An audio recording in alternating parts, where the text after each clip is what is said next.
না, বিয়ে আবার মানুষ করে নাকি? সপ্তাহে 2 দিন মজা আর 5 দিনের সাজা। আগে জানলে আমি কখনোই বিয়ে করতাম না। কেন কালুদা, তোমার আবার কি হলো? ছি ছি ছি ছি। বিয়ের আগে আরো 10 জন ছেলের মতো আমিও স্বপ্ন দেখেছিলাম আমার একটা লাল টুকটুকে বউ হবে। হ্যাঁ, লাল টুকটুকে তো পেয়েছি, কিন্তু সব সময় রেগে লাল হয়ে থাকে। ভাবছিলাম বিয়ের পর আমাকে আমার বউ কেয়ার করবে। কেয়ার তো অনেক দূরের কথা, এখন আমাকে গাড়ির মতো সব সময় গিয়ারে রাখে। কালু, বেশি বকবক না করে বলবি তো কি হয়েছে? ফেলু, তুই তো আর বিয়ে করিসনি, তুই কি বুঝতে পারবি? আমার মনের জঙ্গলে আগুন লেগে গেছে। এখন আমার মনে হচ্ছে সংসারের চাপ বেঁচে থাকাই পাপ। কালু, তুই ঘটনাটা খুলে না বললে আমরা কি করে বুঝতে পারবো? ঠিক আছে ঠিক আছে, তোরা যখন এত করে বলছিস তাহলে ভালো করে শোন। তোরা হয়তো জানিস না, আমার সংসারে ছোট বড় অশান্তি সব সময় লেগেই থাকে। গতকাল আমার বউয়ের আরেক নতুন কাহিনী। বউ আমার চোখের পানি নাকের পানি এক জায়গায় করে আমাকে শুনিয়ে শুনিয়ে ভগবানের কাছে প্রার্থনা করছে, আর বলছে, হে ভগবান, যদি আমার স্বামীর দোষ হয় তাহলে ওকে এক্ষুনি উপরে তুলে নাও, আর যদি আমার দোষ থাকে তাহলে এক্ষুনি আমাকে বিধবা করে দাও। তোরা সবাই চুপ কর, স্যার আসছে। Good morning sir. Good morning, good morning. তা হারে, তোদের আজকে সাবজেক্টের বাইরে কিছু আউট নলেজ প্রশ্ন ধরবো, তোরা উত্তর দিতে পারবি তো? স্যার, আমরা বছরে 12 মাস রেডি থাকি, এখন আপনি প্রশ্ন ধরুন। তা বেশ বেশ, তাহলে তুই বলতো ছেলে ধরা কাকে বলে? কেন স্যার, যেই মেয়েগুলো 2 দিন পর পর বয়ফ্রেন্ড চেঞ্জ করে তাদেরকে ছেলে ধরা বলে। মানে? মানে একটা ছেলে আরেকটা ছেলেকে ধরে। ফেলু, তার মানে তুই কি বলতে চাইছিস? ছেলেরা কি ধোয়া তুলসীর পাতা? স্যার, ছেলেরা যদি ধোয়া তুলসীর পাতা না হতো তাহলে কি একটা গার্লফ্রেন্ডের জন্য হাজার হাজার টাকা খরচ করতো? বাত করতা হ্যায়। এবার বলতো বাঙালির প্রধান খাদ্য কি? স্যার, বাস। তুই কি আমার সাথে ইয়ার্কি মারছিস? আমার সাথে বেশি চালাকি করলে মুরগা বানিয়ে রেখে দেবো। এবার চালাকি না করে ভালো করে বল। স্যার, সারা বিশ্বের প্রথম এই বাঙালি একজন আরেকজনকে বাস দিতে পারলেই নিজেকে মহান ভাবে। আপনি আমাকে যাই বলুন না কেন, বাঙালি আগে বাস খায়, তারপর অন্যকে বাস দেওয়ার জন্য উঠে পড়ে লাগে। ফেলু, আমি তো দেখছি তোর যত বড় মুখ না তত বড় কথা, তোর মাথায় কিচ্ছু নেই। আমার তো মনে হচ্ছে তুই 1 থেকে 10 ঘরের নামটাও বলতে পারবি না। স্যার, বেশি ভাষণ দেবেন না। আপনার কর্তব্য আমাদের মতো ছাত্রদের শিক্ষা দেওয়া, আমি বলতে না পারলে আপনাকে শিখিয়ে দেওয়া। স্যার, আপনার হয়তো জানা নেই, এই আপনার মতো কিছু কিছু মাস্টার আছেন যারা নিজেকে জ্ঞানের ভান্ডার ঈশ্বরচন্দ্র বিদ্যাসাগর বলে ভাবেন, আর ক্লাসে ছাত্রদের সামনে নিজেকে হিরো দেখানোর জন্য কোথায় কোথায় টিটকারি মেরে বলেন, তোর মাথায় গোবর আছে, তুই একটা জানোয়ার, তোর দ্বারা আর পড়াশোনা হবে না, তুই কাল থেকে আর স্কুলে আসিস না, পারলে তোর বাবা কৃষিকাজে মন দে, তাতে সংসারের অনেক অভাব কমে যাবে। স্যার, আপনি জানেন, শুধু এই কথাগুলোর জন্যই আজকে হাজার হাজার ছাত্র তার মন ছোট করে পড়াশোনা বাদ দিয়ে হালকা বয়সেই পড়াশোনাকে পিছিয়ে রেখে দেশ বিদেশে টাকার জন্য পড়ে আছে। স্যার, তাই আমি আপনাকে বলছি, এখনো সময় আছে, নিজের বিবেককে কাজে লাগান। আপনি একজন শিক্ষক, আমাদের ভবিষ্যৎ আপনার হাতে। আর আপনি যে আমাকে নিচা দেখানোর জন্য বললেন আমি নাকি 1 থেকে 10 ঘরের নামতা বলতে পারবো না, তাহলে শুনুন কিভাবে নামতা মানে একে চন্দ্র দুইয়ে পক্ষ বলতে হয়। একে চন্দ্র দুইয়ে পক্ষ, মুছি থেকে মাস্টার, টাকাই একমাত্র জীবনের লক্ষ্য। 3 নেত্র 4 বেদ, আজকালকার দিনে টাকাই মানুষকে বাড়ায় ভেদ। 5 পঞ্চবান 6 ঋতু, বর্তমান সময়ে টাকার কাছে সবাই ভীতু। 7 সমুদ্র 8 অষ্টবসু, আর এই টাকাই মানুষকে বানাচ্ছে পশু।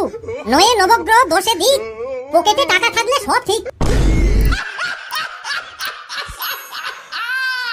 পেটি, এবার তুই দাঁড়াতো। Yes sir. এবার তুই বলতো, অভাব যখন দরজায় এসে দাঁড়ায়, ভালোবাসা তখন জানালা দিয়ে পালায়। কথাটা কি সত্যি? বলেন কি স্যার, আপনি কি সেই আদিম যুগ ধরেই আছেন নাকি? কেন? স্যার, আজকালকার দিনে আপনি কখনো শুনেছেন যে একজন চাকরিয়ান মেয়ে কোনো বেকার ছেলেকে বিয়ে করেছে? কিন্তু হ্যাঁ, এটাই বাস্তব। ছেলেরা চাকরি করা সত্ত্বেও হাজার হাজার বেকার মেয়েকে বিয়ে করে সংসার করছেন। কিন্তু স্যার, আপনার কথাটাও একদম সত্যি। আমিও আগেই শুনেছি, লোকে বলে অভাব যখন দরজায় এসে দাঁড়ায়, ভালোবাসা তখন জানালা দিয়ে পালায়। স্যার, আমি এই কথা মাথায় রেখে একটা ঘর বানিয়েছি, কিন্তু কোনো জানালা রাখিনি। এবার আমিও দেখছি শালা আমার ভালোবাসা কোন দিক দিয়ে পালায়। আমি তো দেখছি তোরা আগের থেকেই সবকিছু জানিস। বাহ, খুব ভালো খুব ভালো। ফটকে, এবার তুই দাঁড়াতো। Yes sir. ফটকে, তুই তো বিয়ে করেছিস, আর তোর বউও তো খুব শান্তশিষ্ট স্বভাবের। আর জীবনে কি চাইছিস? স্যার, আসল সত্যিটা হচ্ছে, পরের বউকে কার না ভালো লাগে। ওইরকম 5-10 মিনিট কথা বলে কোনো মেয়ে ছেলেকে চেনা যায় না। আমার বউয়ের কতটা ঘাটিয়া ক্যারেক্টার সেটা তো আমি খুব ভালো করেই জানি। আসলে তোর মানসিকতা সেই রকম, তাই তুই এসব বলছিস। স্যার, তাহলে শুনুন, আমার সংসারে খুব অভাব, তাই আমি রাজ্যের বাইরে কাজ করতে গিয়েছিলাম। 3 মাস পর যখন হঠাৎ করে আমি বাড়ি আসি, আমার বউয়ের মোবাইল ঘাঁটতেই দেখি বউ ফেসবুকে লিখে পোস্ট করেছে, গতকাল দুপুরে বাজার করে ফেরার পথে 12 নম্বর সোনামণি বাসে 2 কেজি পাকা হিমসাগর আম, 1 কেজি লিচু আর 1 কিলো আপেল সেই বাসে ভুল করে ছেড়ে চলে এসেছি। কেউ পেয়ে থাকলে আমাকে বাড়িতে ফেরত দিয়ে গেলে আমি খুব উপকৃত হব। আমার ঠিকানা, নাম 12 ভাতারি, বয়স 22, উচ্চতা 5 ফিট 7 ইঞ্চি, শরীরের সাইজ 36, 26, 30, গায়ের রং দুধে আলতা, মুখের গঠন ক্যাটরিনা কাইফের মতো। আমার স্বামী বাইরে থাকেন আর আমি বাড়িতে একাই থাকি। বাড়ির নম্বর 350 পাগলিগঞ্জ রোড। আপনারা যখন ইচ্ছে আসতে পারেন। আমার মোবাইল নম্বর 80 80 80। যতক্ষণ 10টা নাম্বার না হয় ততক্ষণ 80। স্যার, এখন আমাকে পাড়ার লোকেরা বলছে এই পর্যন্ত 15 জন লোক 2 কেজি আম, 1 কেজি লিচু আর 1 কিলো আপেল দিয়ে গেছে। আমি এখন আমার বউকে নিয়ে প্রচন্ড টেনশনে আছি। ভেবেই পাচ্ছি না শালিকে বাড়িতে রাখবো নাকি বাবার বাড়িতে দিয়ে আসবো। আচ্ছা ফটকে, তুই পড়াশোনা করে ভবিষ্যতে কি হতে চাস শুনি? স্যার, আমি পড়াশোনা করে সুপ্রিম কোর্টের বিচারপতি হতে চাই। বিচারপতি হয়ে তুই আবার কি করবি?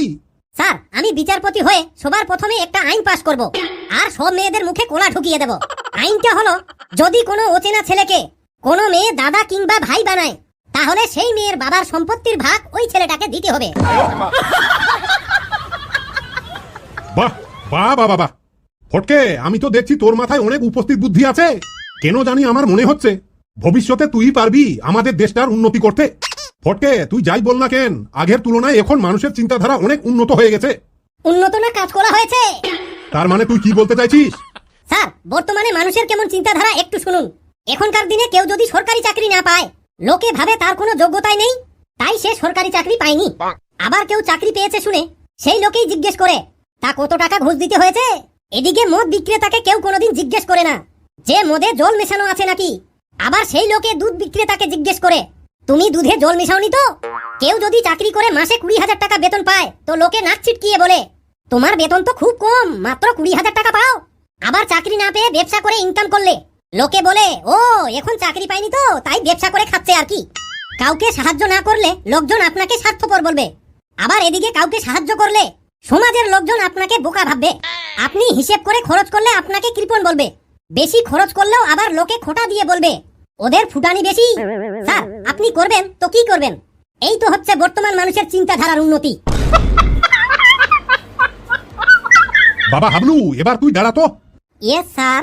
তুই বলতো পৃথিবীর সব থেকে বড় প্রাণীর নাম কি? স্যার, পৃথিবীর সব থেকে বড় প্রাণীর নাম হলো নীল তিমি। এটি একটি সামুদ্রিক স্তন্যপায়ী প্রাণী। নীল তিমি প্রায় 30 মিটার লম্বা এবং ওজন প্রায় 180 টন পর্যন্ত হয়। ভেরি গুড, ভেরি গুড, একদম সঠিক উত্তর দিয়েছিস হাবলু। বলতো কোন পাখির ডানা নেই? স্যার, পৃথিবীর একমাত্র পাখি হলো কিউই, যার কোনো ডানা নেই। এই পাখিটি সব থেকে নিউজিল্যান্ডে বেশি পাওয়া যায়। সাব্বাস সাব্বাস হাবলু, তুই পারবি। বাবা কালু, এবার তুই আমার দিকে তাকা। Yes sir. পুরুষ মানুষ মাথা উঁচু করে চলে, এর একটা উদাহরণ বল। স্যার, কথা একদম 100% সত্য। পুরুষ মানুষ যে কোনো পরিস্থিতিতে কখনোই মাথা নিচু করে না। তবে হ্যাঁ, এটা সবাই জানে এই পৃথিবীর বুকে একজন আছেন যে কিনা খুব সহজেই পুরুষের মাথা উঁচু এবং নিচু করতে পারেন। তা হারে, নিশ্চয়ই কোনো নামি দামি ডাকাতের কথা বলতে চাইছিস? না স্যার। তাহলে নিশ্চয়ই কোনো মন্ত্রী? এটাও না স্যার। তাহলে কার এত বড় সাহস যে কিনা পুরুষ মানুষের মাথা উঁচু এবং নিচু করতে পারে? কেন স্যার, বউ? এই পৃথিবীতে একজন বউই পারে তার নিজের পুরুষের মাথা উঁচু নিচু করতে। স্যার, সত্যি কথা বলতে পুরুষ মানুষ অনেকটা খেজুর গাছের মতো হয়। আদর যত্ন কিচ্ছু পায় না। কেউ জলও দেয় না, সারও দেয় না, আবার ঘোড়ায় একটু মাটিও দেয় না। নিজের পায়ের তলার মাটি নিজেই শক্ত করে অযত্নে অবহেলায় বেড়ে ওঠে। এবার খেজুর গাছটি বেড়ে ওঠার পর শুরু হয়ে যায় মানুষের যত আশা। যেমন তার ফল খেতে খুব সুস্বাদু, আর তার মিষ্টি রসের গুড় আরো অনেক উপকারী। সেই রসের জন্য বছরের পর বছর তাকে ক্ষতবিক্ষত করা হয়। তার শরীর থেকে এক ফোঁটা করে রস বের করা হয়ে গেলে সেই খেজুর গাছের আর কোনো যত্ন থাকে না, আবার সেই আগের মতোই অযত্নে পড়ে থাকে। আর এইভাবে করে যখন বুড়ো হয়ে শুকিয়ে যায় তখন তাকে জ্বালানির কাজে ব্যবহার করা হয়। স্যার, কিন্তু সব থেকে বড় মজার বিষয় হলো খেজুর গাছ কোনোদিন কারো কাছে অভিযোগ করে না, আবার কারো কাছে কিছু আশাও করে না। সে শুধু তার ফল দিয়ে যায়, রস দিয়ে যায়, আর পরিবারের একজন পুরুষ মানুষের মতো এভাবেই মানুষের উপকারের জন্য মাথা উঁচু করে বেঁচে থাকে। কালু, তুই একদম ঠিক বলেছিস বাবা। আসলেই আমরা পুরুষেরা একজন খেজুর গাছের থেকে কম না। তোর কথাগুলো শুনে আমার চোখের জল আর ধরে রাখতে পারলাম না। কালু, আমি শুনলাম তোদের পাড়ার নেতার পেছনে ঘোরা কিছু সাধারণ মানুষকে জেলে ভরে দিয়েছে। স্যার, আপনি একদম ঠিক শুনেছেন। স্যার, আমি এই বিষয়টা নিয়ে আমার ভিউয়ারদের কিছু বলতে চাই। ঠিক আছে, বল। দয়া করে আপনারা কথাগুলো শুনে যাবেন। বর্তমান সময়ে যারা নিজের মূল্যবান সময় নষ্ট করছো নেতার পেছনে ঘুরে, তাদেরকে বলছি ভাই, খাও কর্ম করে। রাজনীতি হলো রাজাদের জন্য, তোমার জন্য নয়। তোমার আমার রাজনীতিটা শুধুই অভিনয়। নেতা যখন জিতে যাবে হবেন একজন রাজা। একবার নেতা হারলে শুরু হবে তোমার আমার সাজা। নেতা থাকবে নেতার জায়গায়, আমি থাকবো জেলে। হায় হায় করবেন সেদিন, কি লাভ হলো রাজনীতি করে বউ পরিবার ফেলে। জাগো পাবলিক জাগো, সময় থাকতে ভাবো। আপনি কখনো কি ভেবেছেন জনগণ দেশের ভালোর জন্য সব রকমের আদেশ পালন করতে রাজি, কিন্তু সরকার জনগণের ভালোর জন্য কোনো আদেশ পালন করতে কি রাজি আছে? কে দেবে এই উত্তর? এটা আজও আপনার আমার মধ্যে প্রশ্নই থেকে গেল। বাবা কালু, তুই তো দেখছি আমাদেরকে সুন্দর করে বুঝিয়ে দিলি। আমি তোর এই কথাগুলো শুনে খুব খুশি। আমি চাই তোর মতো ছেলে যেন ঘরে ঘরে জন্মায়। তোদের এখন ছুটি, আমি এখন আসি। বন্ধুরা, পুরুষ মানুষ মাথা উঁচু করে চলে।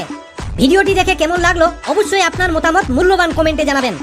আমাদের উদ্দেশ্য আপনারা বেশি বেশি করে হাসুন। এই হাসি হচ্ছে একমাত্র রোগের ওষুধ। তাই বলছি, যারা হাসতে ভালোবাসেন দয়া করে আমাদের চ্যানেলটিকে সাবস্ক্রাইব করে রাখুন। কেননা আমরা আবারও এরকম নিত্য নতুন হাসির ভিডিও নিয়ে আপনাদের মাঝে হাজির হব। এভাবেই খিলখিলিয়ে হাসুন আর সুস্থ থাকুন। ধন্যবাদ।